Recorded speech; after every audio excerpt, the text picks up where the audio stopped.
And welcome to the Detroit Lions News Podcast. I'm your host, Joe Chap. We are going to go along this crazy ride. Obviously, yesterday, the Detroit Lions beat the Chicago Bears 34-17. And when you think about how they beat the Chicago Bears, it took a collective effort from the group, and they played pretty well. I don't know why my overlays are not showing up, but it is what it is. So, what did I think coming into this game? So there's a lot of things that you can come into this game and you could talk about. I think the first thing you're going to talk about with this game was how how good the rush defense was. I thought that was pretty good. I mean, the whole DeAndre Swift to 30 yards. That's a pretty damn good job, and they kept Caleb Williams hemmed in the pocket as much as they could. But when you talk about this team and how they played yesterday, I thought yesterday was a very good chance for the Detroit Lions to kind of own their own spot, right? So when they came into yesterday's game, there was a lot. I'm going to put this overlay up, but there was a lot of people. There was a lot of people that came into this game. They were thinking about how the Detroit Lions would rebound after last week, and I thought a lot of people were in, adjust to do that. But when we talked about the Lions what was it, last Wednesday, we were talking about the Lions as, damn, this is bright. Um, we were talking about the Lions as a team that really had a lot going for them, right? Even though with all the injuries that they had, they were still going into Chicago, a team that's been brutally beaten up, and obviously they're not having a great year. But you go in there and you absolutely just dominate from the word go. And I thought the score was a little bit closer than the it dictated. I thought Detroit played such a good game. Very. I thought Detroit had a very good chance to just shell 'em. And they did, and they played pretty well. And I thought it was very interesting the way that the game went about. Obviously, if you look at the team stats, um, you look at the first downs. Obviously, Detroit had 27, the Bears had 19. The Bears were 2 for 10 on third down, so they were basically useless on third down. Detroit was 7 for 12. The fourth down efficiency, I'm not really worried about because we didn't have to go for fourth down on the Chicago Bears. But you look at those rushing yards, 146 to 59. I think a lot of us worried about Jahmyr Gibbs total in the load, and he did a damn good job at total in the load with what he was doing.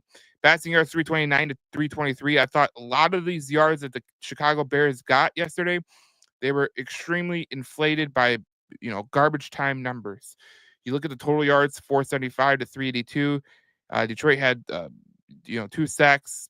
The Bears had one, and then obviously you look at penalties. They had 10 penalties, and time of possession was pretty close, but that was because the game was pretty much over at that point. But it was just interesting to see how this team put together a good win.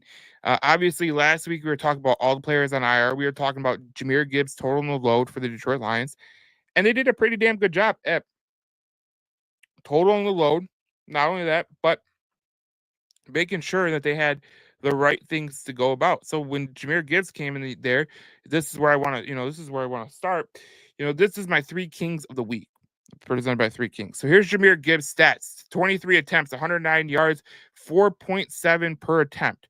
Just a fantastic game for Jahmyr Gibbs. And then when you think about this, he had a touchdown, right? But he also had 2.79 yards per contact. He had 7 missed tackles forced. His long was 12. He had 3 10-plus yard runs, and he was just really, really good. And his rushing grade for Pro Football Focus was 75.1. So when you look at 75.1, you think about how good that is. It's pretty damn good. And he did a damn good job. Jahmyr Gibbs was fantastic yesterday at total and load. I look at how many times that he attempted running the ball. Only Craig Reynolds and Jamar Jefferson had 4 and 3. Jameson Williams had 1. Jared Goff had 1. And Jahmyr Gibbs had 24. For his first time being the lead back, he really showed exactly what he was about. And I thought Jahmyr Gibbs had a damn good day. That's why he's one of the three kings of the week. And then you go to the passing game. And I thought Jared Goff had a hell of a day yesterday. Jared Goff was 23 for 32, 336 yards, 3 touchdowns, 137.0 rating, quarterback rating. And you look at that, and that's fantastic. But I look at the how he did passing the ball. totally. When he was kept clean, which was 76.6% of the time, he had 26. He was 20 for 26, 278 yards, 3 touchdowns. So when he was kept clean, he was doing pretty damn good. But under the passing depth, he was five. He was 3 for 5 passing long range. That's over 20 yards. He had 2 touchdowns over 20 yards. He had a completion rating of 60%. He had 131 passing yards over 20 yards. That was deep passing. So he did a damn good job there. And his pass grade for yesterday in the deep portion was 91.4. So a lot of people say Jared Goff can't throw deep. He did throw deep yesterday, and that was a big one because the guy he threw deep to a lot yesterday was Jameson Williams. That's another 3 King of the Week here on the Detroit Lions News podcast. When you look at Jameson Williams, I would almost said Jamerson Williams because that's exactly what Jonathan Vilma was saying yesterday. I told you guys it was a bad thing. But Jameson Williams yesterday, 6 for 5. He has targeted 6 times, 5 receptions, 143 yards. He had a 28.6 yards per reception, 1 touchdown. He didn't have any drops. He was pretty damn good in the pass game, and he was one of your best players. And there was one play that I thought was over his head. That wasn't his fault. It was Jared Goff was getting pressured. So when they hit Jameson Williams over the middle, it kind of went over his head, and there was no way he was catching it. His reception percentage was 83.3 for the game yesterday. And I thought yesterday that was just one of the things that made Detroit look better was Jameson Williams and Jared Goff on the same page.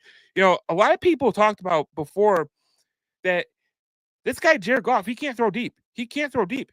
He's been known to throw deep. I'll go through the whole season, and I'm gonna go through it right now. But by position, passing depth. So Jared Goff. I'm gonna go to Jared Goff. Where is he? He is right here. I'm gonna go for his so deep percentage. I know people talk about Jared Goff and say he can't throw deep. It's a total fallacy. Now he's completed 17 of 41 from deep, 41.5%, which is not that great. But he has 7 touchdowns and 2 interceptions, which the 2 interceptions I think were in that Houston Texans game.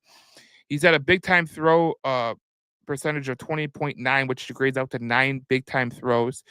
He's only had 4.7% of his throws deep over 20 yards go for 20.9 4.7 turnover worthy plays. And you look at, he's been just fantastic throwing deep this year. I know a lot of people always talk about Jared Goff and he can't throw deep and he can't throw deep. Well, here's his numbers for throwing deep. Now, outside left, it's interesting. He's 4 for 16 on the outside left, 134 yards, 2 touchdowns, 2 interceptions, and a quarterback rating of 62.0 rating. But when you look at between the numbers, he was 8 for 15, 305 yards for the year, 303 touchdowns, 0 interceptions, a quarterback rating of 138.2.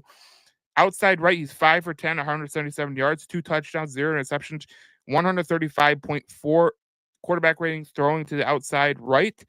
And people talk about, Jared Goff, he can't throw deep. Now, if you look at the outside left, he can't throw deep. That's one of the issues that he has. But when you look at him in totality, he's between the numbers, he throws really, really good between the numbers. Outside right, he throws really, really good. And outside left, he struggles a little bit. And it seems like outside left is one of his bugaboos, especially in the 10 to 20 yards, because he doesn't complete as many passes as he does.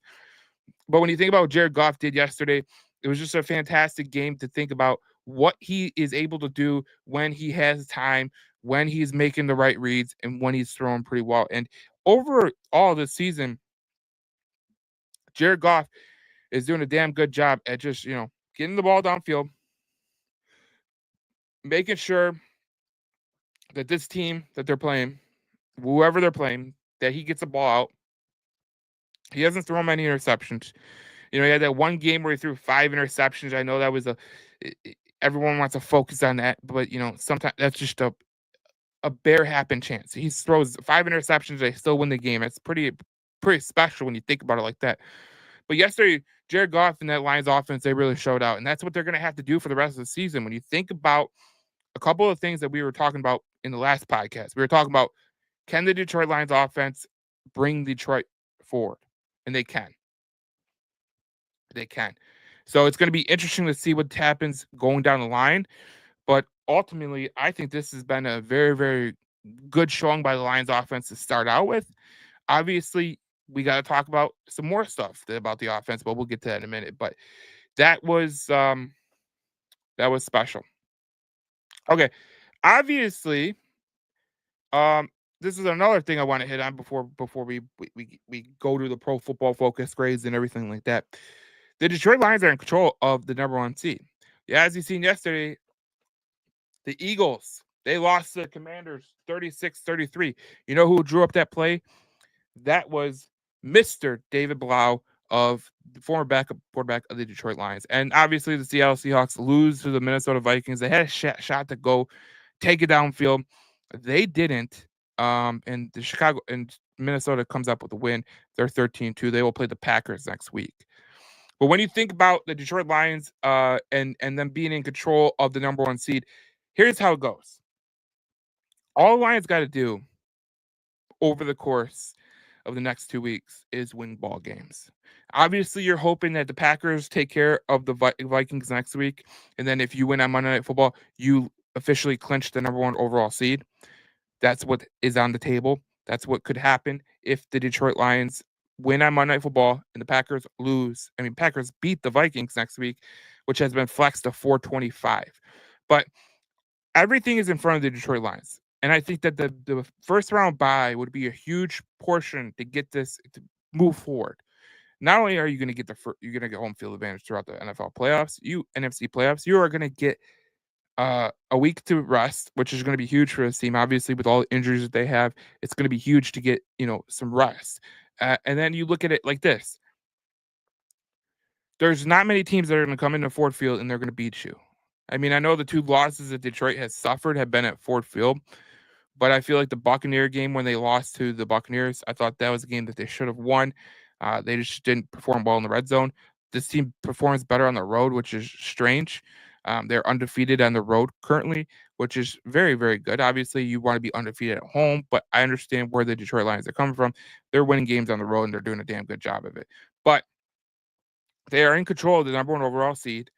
Obviously, when you talk about being in control of the number 1 overall seed, you are talking about potentially, having people come to your house for the playoffs. And I think there's no better place for other teams to come and try to beat Detroit than Detroit.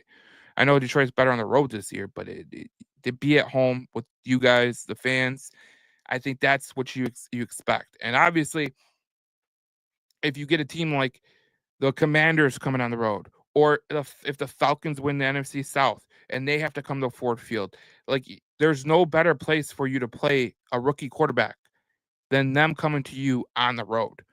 I think that you going to them, like if you're the 5th seed, you'd probably play the Falcons because they're the lowest remaining seed. And if you had to play the Falcons at home, I would give the Falcons a little bit of more credit if they're at home, because that's just the way this NFL league works. But you being at home and it's going in the second round and you playing the lowest remaining seed, it could be the Commanders, it could be the Falcons, it could be whoever, and you're gonna try to beat them. And the best chance that you have to beat them is playing them on your home turf. Now I know Detroit has lost 2 at home, but if you can get players to come here from other teams, it's hard to play here in Detroit. And the fans are rabid. The fans are loud, they're obnoxious, and that's a good thing because it's hard to play here in Detroit. But when you think about what is looking you in the face right now, it is winning Monday night, hoping the Packers Packers beat the Vikings. I don't know why I'm saying the Packers lose. I want the Packers to win. But if the Packers win and you win Monday night, you clinch number 1 overall seed. Easy, easy peasy. Thank you, David Blau and the Commanders, for beating the Eagles. But you look at it like this, and I want you to look at it like this. The game against the Vikings is going to be absolutely huge, no matter how you slice it. You want to inflict pain on the Vikings, and I think that it'd be great if you can sweep the Vikings. You can go undefeated in the division. That would be absolutely phenomenal. You're 5-0 in the division. You've ran away with the division. Unfortunately, you've had a hot Minnesota Vikings team that came right barreling behind you, who is also at 2 losses. And you could look at their schedule and you could say, okay, they're not on the same level. I mean, they've played a lot of decent teams, but they played them at home, and they played the 49ers, which were, early in the year. The 49ers they're a shell of themselves when they don't got C-Mac, which I have told people that, but a lot of people don't believe me. And we'll get to this week's game against the 49ers, but all in all, the Lions really control the number one overall seed. They have to go out there against the 49ers and win, obviously, but they got to hope the Packers beat the Vikings. And if the Packers don't beat the Vikings and you play that last game against the Vikings, which will probably be the last game of the NFL season for all the marbles, that will be the toughest game yet because you are going to be playing a team for the number one overall seed, the division, and a first round bye. And Detroit got set at home. So I give Detroit the edge so far. But we'll see what happens with the number one overall seed. But right now, you got to feel better about this as a Detroit Lions fan because you hold the tiebreaker over the Vikings and the Packers. I mean, the Vikings and the Eagles. So you guys have a really good chance to control that number one overall seed. Let's get to some comments. We got some comments. Robert on the Facebook page says we will still need to figure out how to get pressure on the quarterbacks and not leave our cornerbacks no help over the top to help. Robert, I'm glad you mentioned that. We are going to put this up here because this is where is it? This is the quarterback Lions pressures yesterday. Zadarius Smith had 6. Josh Pascal had 4. Levi Anzarick had 4. Patrick O'Connor had 4. Ifeatu Melifonwu had 3. They had 26 total pressures yesterday for 2 sacks. And when you think about what exactly that leads to, obviously you think about two things in particular. You think about the Lions pass game did struggle yesterday. And I don't know why it struggled as much as it did yesterday, because when you think about it, like if I'm going through the coverage, Jack Campbell had the best Pro Football Focus grade in coverage. He had 77.9 passer grade. But if you look at the reception percentage, every player besides Jack Campbell and Brian Branch gave up, and Amik Robertson, it was special to know that Amik Robertson gave up 66.7% of the passes. Terran Arnold, he got targeted 8 times. He had to give up 4 receptions, just 50%. He gave up 82 yards through the air. So they were targeting him. But Amik Robertson did a good job. Brian Branch did a good job. Kirby Joseph, he got targeted 3 times. 3 passes were completed. So, you're hoping that you can get some guys back like Alex Anzalone, because you got guys in coverage like Ezekiel Turner and Ben Neiman and Trevor Nowatzki who were horrible in coverage. And, it was just not good. But we look at the pass struggles yesterday. 36 for 26, 334 yards for the Bears, 119.4 passer rating. It wasn't overall a great day for the Detroit Lions. They give their, the passer rating, if you look at it, the least one was Ben Neiman and Brian Branch. The rest of them gave up over 100 in the passer rating. And the Bears were getting pressured. Like I said, they had 26 total pressures yesterday. Zadarius Smith had 6. Pascal had 4. Levi Anzarick had 4. Ifeatu Melifonwu had 4. This is just what you're going to have to deal with. And obviously, we know that the Bears are passing late in the game because they had a lot of garbage time yards. We all know that. We're all aware of that. They had a lot of garbage time yards. So when you look at that, you just say they had a lot of pressure on the quarterback yesterday, 26 total pressures, 2 sacks, which I think the sacks could have been more, but give credit to Caleb Williams. He did a damn good job at escaping the pocket, doing what he had to do to get outside the pocket to not get sacked. That was exceptionally well for the young rookie. But the pass game did struggle in most areas, and obviously when you're giving up 36 for 26 in terms of targets and receptions, I mean they're still completing 75.2% of the passes that they were throwing. So that has to be fixed for sure. All right, let's get to Dennis has a comment. Dennis says they should use JMO on long post routes as he always wins in short passes, open space where he can really show everything he can do. When we look at Jameson Williams, Jameson Williams is what he was doing yesterday was fantastic, and I'm gonna go look at his receptions, but when he gets open field, and he gets that air yards pass to. I think if he gets a deep pass, he does really really well.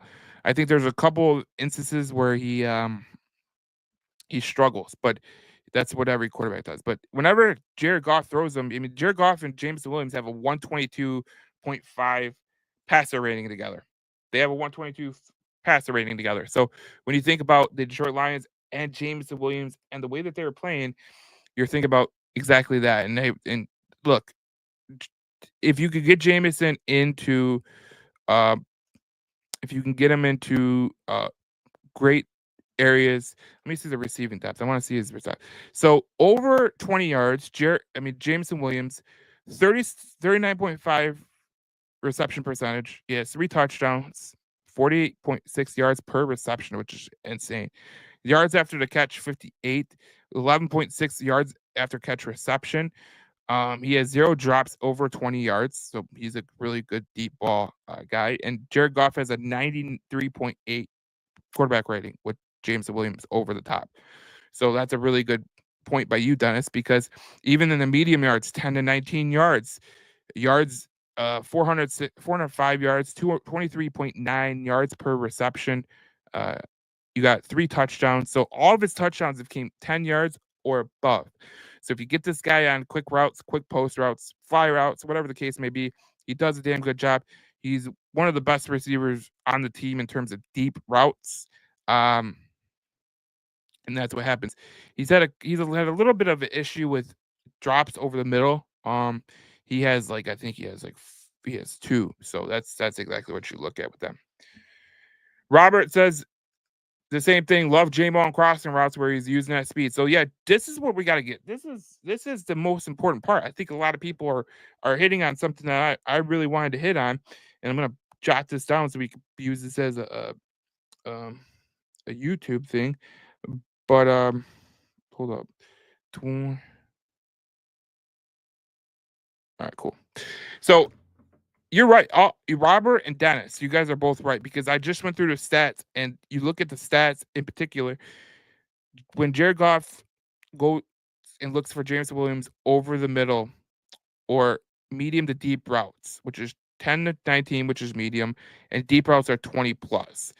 Quarterback rating of 115.8, which is absolutely phenomenal. Short yards, he's still pretty good. He's 96.3. He's been doing a damn good job. J-Mo has been doing a damn good job at getting open. Even his yards per after the catch for short routes, 6.5.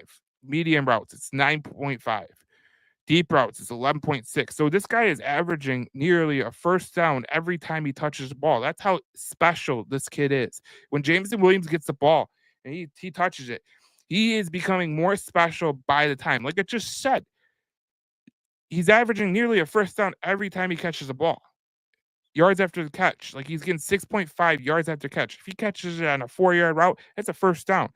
He's getting 14 yards per 9.5 yards per catch on medium routes. So that's 10 to 19 yards. So he's already got a first down. He's getting more.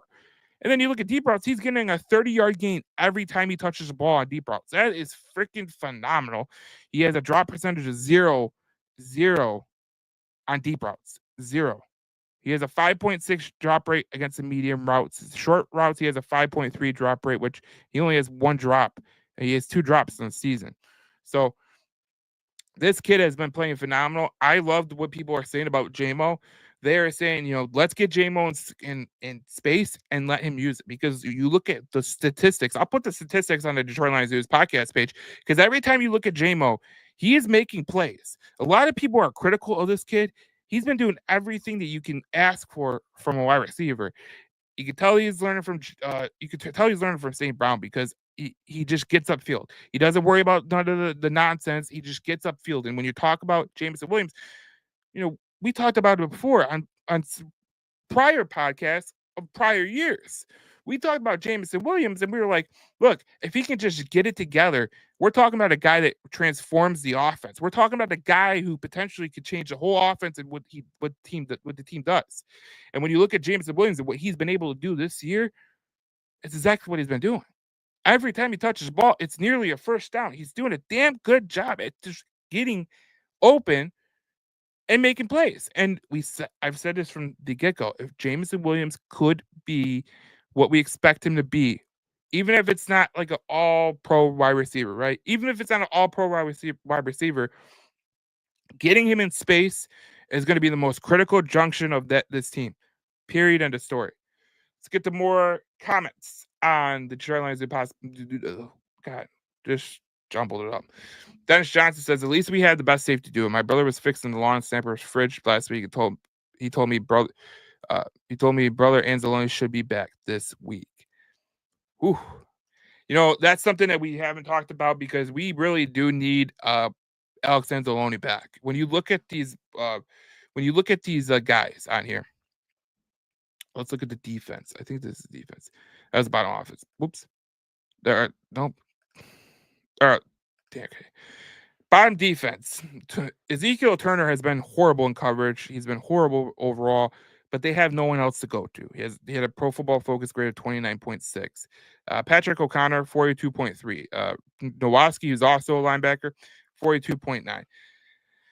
Pascal and Zadarius Smith rounded out the bottom five, but you look at three of those guys. I thought Pat O'Connor played a lot better than the Pro Football Focus says, but you look at guys like Ezekiel Turner, you look at guys like Trevor Nowaski. They've struggled in coverage. Anzalone was a great linebacker in coverage. He was sixth best in the NFL, I believe. So if you can get those guys back, if you can get Anzalone back, I'll feel a whole hell of a lot better about going into Minnesota. So that's what I think about that. But hopefully you could just get things going and not have to worry about, getting them back. But you still want to get back in football shape before the end of the season. So that's interesting. So the top offense for the Detroit Lions, that's God, totally screwing this up. Top defense for the Detroit Lions was 83.5. Mitchell Gude had 79.6, which he was playing pretty well yesterday. Levi Enriquez, 76.2. Amik Robertson, 71.6 on the Pro Football Focus grades. And Brian Branch, 69.8. Yesterday, a guy like Kirby Joseph, he had a pretty horrible game overall in terms of his defense because he ranked 12th overall. Terrion Arnold obviously ranked 12th overall, but in coverage, you look at coverage. Ezekiel Turner was one of the worst. Nowaski was one of the worst. Arnold, it was one of the worst. I don't know why. I thought he did a pretty damn good job. Neiman was one of the worst. So that's guy again. Neiman, Turner, Nowaski. Those are guys that are covering for Alex Anzalone, and they're struggling in pass coverage. That's where you got to know. I don't know why they got a pass coverage grade for DJ Reader. That makes no sense to me. But obviously you could see that this team really needs Alex Anzalone back. And whenever they can get him back, that will be crucial because when you talk about this Lions team and you talk about what are they good at, they're good at when they have their main linebackers. And obviously we've talked about it over and over again. The injuries are just stacking up. They're stacking up. And you're looking at this defense. It's hodgepodge put together, man.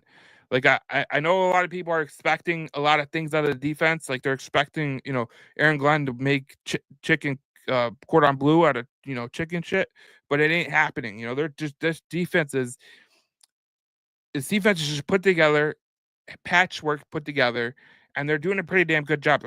They don't have all their guys. They're missing pass rushers, and then Lee McNeil and Aiden Hutchinson.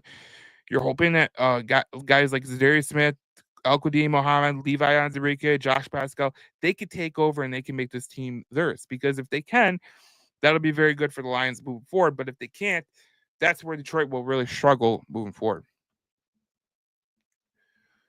Let's go to some of the comments.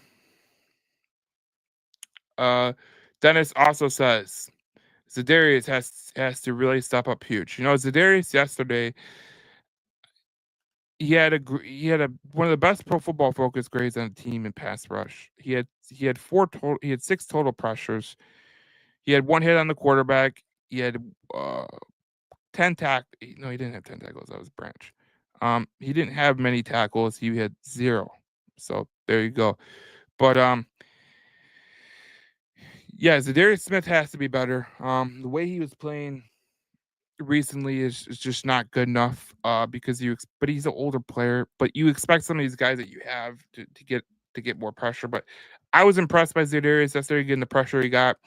I was impressed by Josh Pascal and Levi Onwuzurike. They both got 4, and so did Pat O'Connor. So um, more often than not, you're gonna be in a better situation. But I thought it was really interesting that Za'Darius Smith only played 40 snaps yesterday, um, because they really spread the defensive snaps out. Za'Darius Smith got 40. Pascal had 40. I'm gonna go to the total snaps. You know, obviously Za'Darius Smith got less than Josh Pascal, less than Ben Neiman, less than Levi Onwuzurike. And then, Mitchell Gude came in there, Al-Quadin Muhammad, Patrick O'Connor. So they really mixed it up when they were talking about the total snaps. And then you look at the total snaps and you're like, okay, maybe they're just saving Za'Darius Smith for the end of the year, because when you think about Za'Darius Smith, he's an older player. He's going to need more runway. He can't take on the whole load. Za'Darius Smith is a guy who he's 32. He's ever since he's got here, he's been pretty decent. He's had some clunkers, but he hasn't had the total snaps like he had in Cleveland, which is, I think, in my opinion, if you want the total truth, I think that they're saving him for the playoffs or big games, because all of his big time snaps have came against with the Browns. Not one of his big time total snaps has came with the Detroit Lions. He had 51 snaps against Baltimore week 8, 44 in week 1, 37 in Jacksonville on week 2. Week 5 against Washington, he had 36. Like, he had total snaps. So he hasn't had, in his total snaps all year long, he hasn't had much with the Detroit Lions. He had 55 total snaps this week, so that was pretty good. But no, that was in Thanksgiving. That was a game that everyone got injured. He had 40 snaps yesterday, but you could see down the line he had 37 and 30. He had 30 against the Buffalo Bills, 37 against the Jacksonville Jaguars. So you could tell that they've been putting him on a little bit of a rest and trying to get him prepped for the season. Eddie is in the comments. Eddie O'Neill, let's effing go. Let's go, boy. This is great, man. Just doing some recap for this game, because I didn't do it yesterday in the post game coverage, so I wanted to get it done. Because I got the Billy Sims interview coming out tomorrow. The Billy Sims interview will be coming out Christmas Eve or Christmas Day. I don't know when, but it'll be available on Apple and Spotify. I might make it on a video, but I might have to do some doctoring, because the sunlight was just incredible that day. So we're gonna go and we're gonna have the Billy Sims interview sometime this week before our 49ers and Lions preview.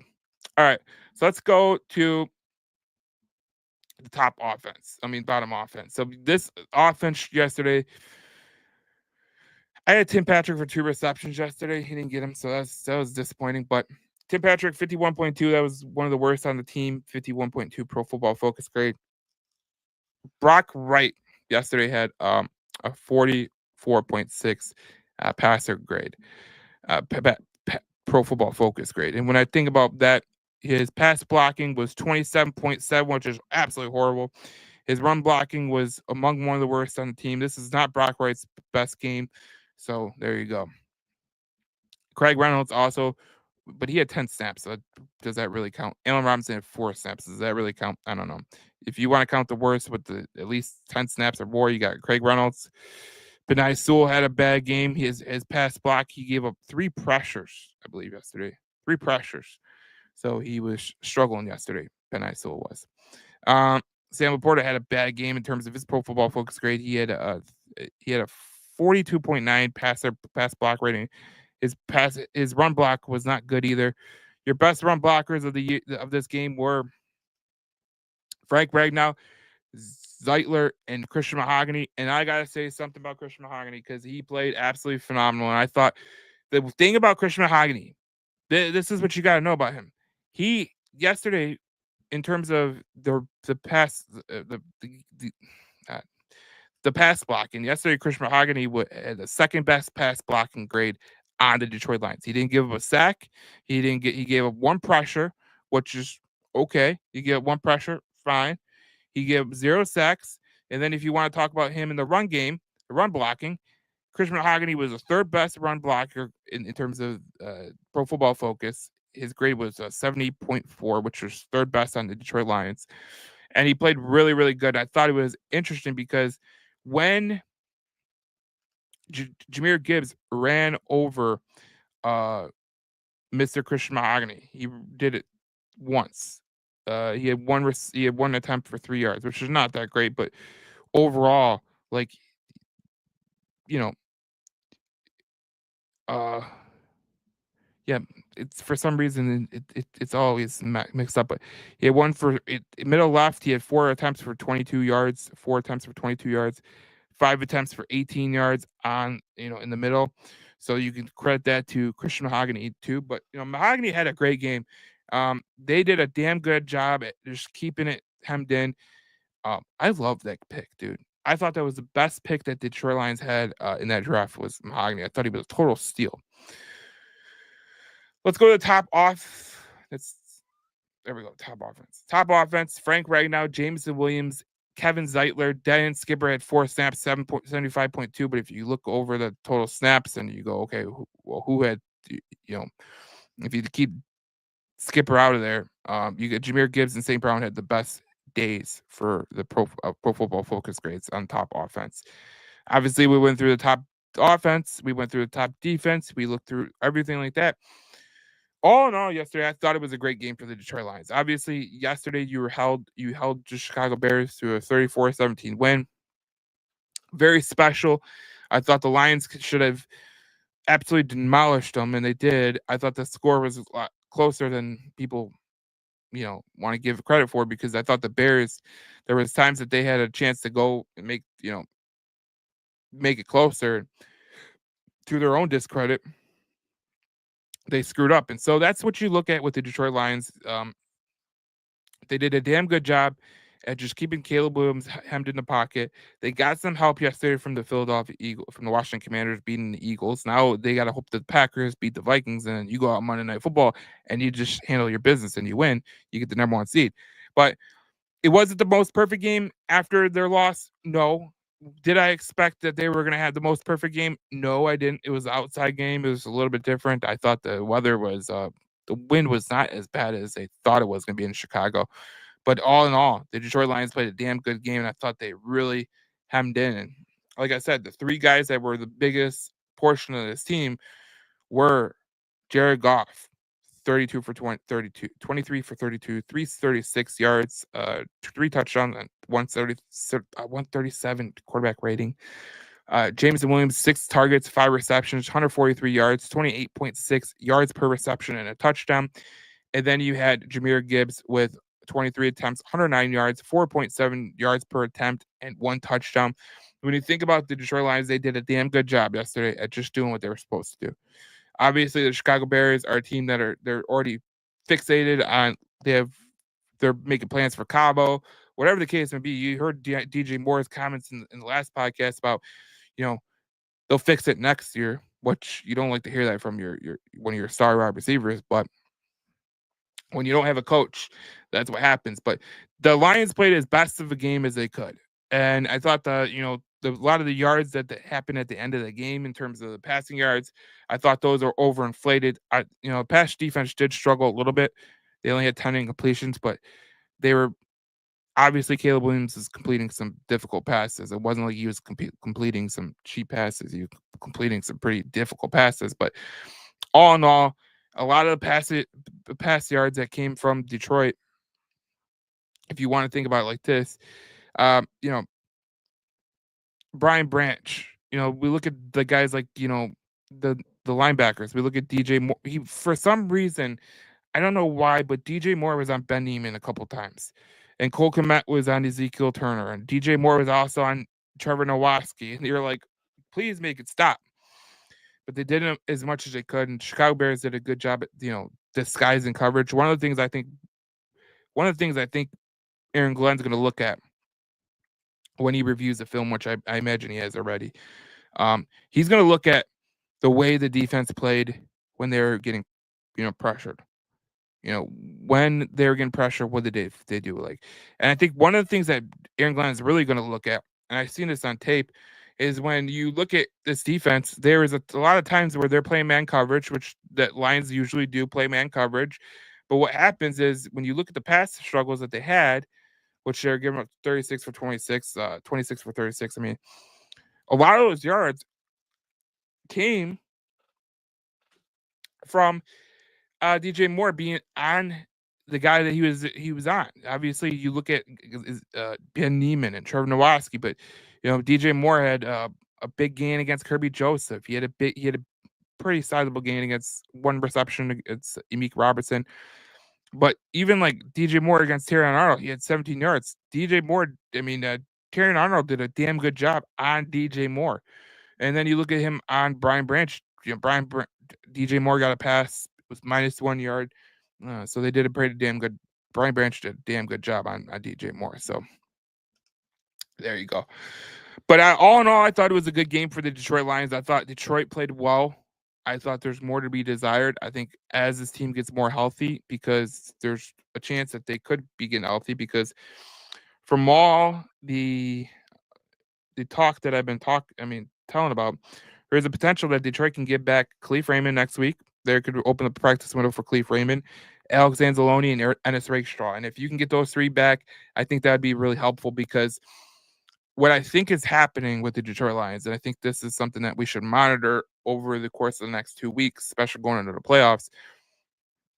One of the things that is happening with Detroit is these teams are recognizing that Detroit is in man coverage, and they're exposing Detroit in man coverage, because what they're doing is they'll put a guy like DJ Moore out on a motion, and he gets stuck on a linebacker. That's easy peasy for DJ Moore. Be stuck on a linebacker. It just is. So that's something that I would look at if I was Aaron Glenn. Obviously, the offense hemmed really, really well yesterday. Ben Johnson did a damn good job at calling the game. It's interesting. Ben Johnson is people keep talking about him going to Chicago.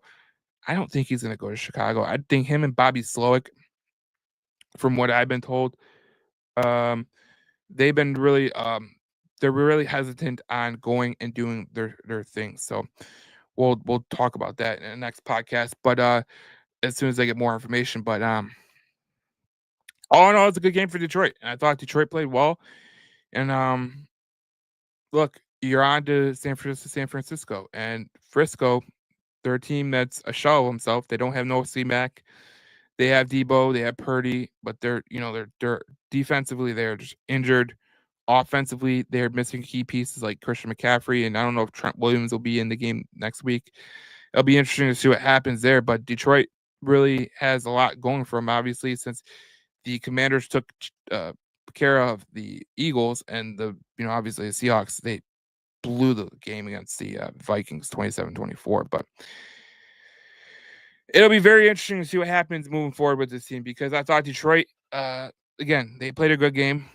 I thought there was times where it was a little bit shaky, but they did a good job on the Chicago Bears. But all in all, it's a good game for Detroit, and obviously a good stepping stone for them to go forward. So this is it for the Detroit Lions News podcast. I hope everyone has a happy holidays and Merry Christmas to all that celebrate. Happy Kwanzaa, Happy Hanukkah to everyone who celebrates, because I want to be PC, but because I don't want to offend anybody. But happy holidays to everyone. Merry Christmas, Happy Hanukkah, all that jazz. We're going to talk about Detroit Lions on Thursday. We'll have a podcast breaking down the 49ers versus the Detroit Lions on Thursday, because I will be going away for a little bit of I'm getting away for a couple days, because obviously the Lions don't play till Monday, so that'd be good.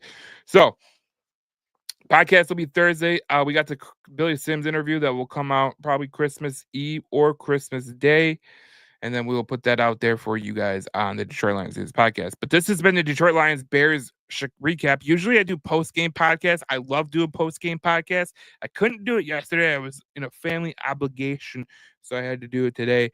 And it's a less what I like, but it is what it is. Just Detroit Lions beat the Chicago Bears 34-17. They get some help. They control the number 1 overall seed, and we will see you guys in the next podcast. We talk more Detroit Lions football.